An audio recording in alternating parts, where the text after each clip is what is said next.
Once the city of Kashi was renowned for education. Vedas, Puranas, and various scriptures were taught there. After studying, one could perform religious rituals in Kashi. One day, a scholar sent his son to Kashi for studying the scriptures. After completing his studies and mastering everything, the boy returned to his village. In celebration of his son's return, the scholar organized a grand event where the topic of discussion was knowledge. The new scholar was supposed to solve the villagers' problems according to the scriptures.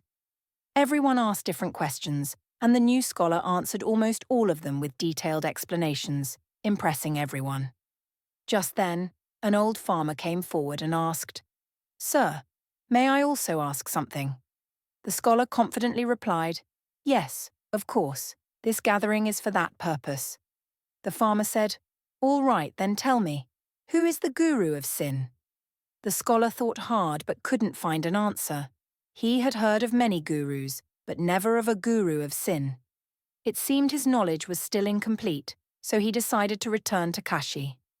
In Kashi, he asked all his teachers, but no one could answer. Disheartened, he finally went to his last teacher, who said, "Son, only a sinner can answer this question." The scholar's eyes lit up with hope, thinking he would finally get the answer.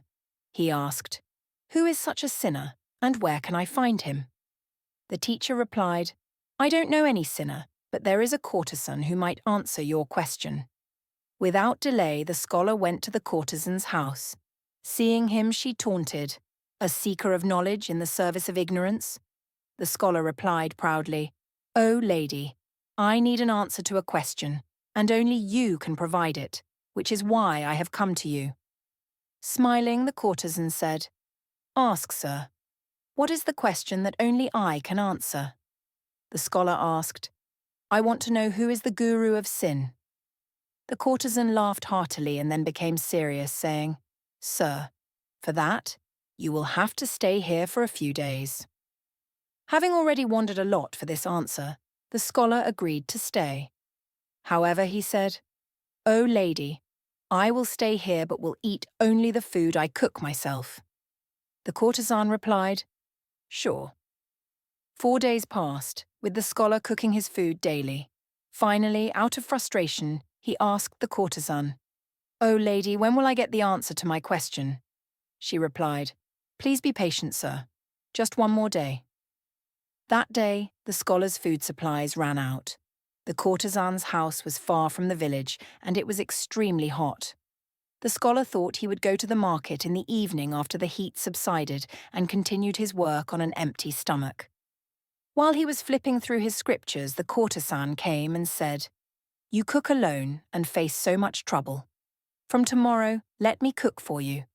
This will earn me some merit from serving you. And as a fee, I will give you a gold coin along with the food." At first, the scholar hesitated, but the thought of free food and a gold coin made him agree to the proposal.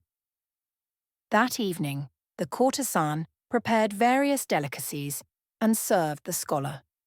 But just as he reached out to eat, she pulled the plate back. Angered by her behavior, the scholar said, "What is this joke?" The courtesan calmly replied, "Sir, this is the answer to your question." The scholar was puzzled, so she explained, "Sir, does merely taking a bath make someone pure? Is my impurity so simple that it can be washed away with just a bath? No. But in the greed for free food and gold coins, you were ready to abandon your years-old principles in a moment. This greed is the guru of sin, sir." The scholar had received his answer. The conclusion is that greed destroys our purity and can take many forms, such as the desire for wealth. It is said that greed is no small thing, it is the child of time. Hence, anyone who avoids it is truly saved.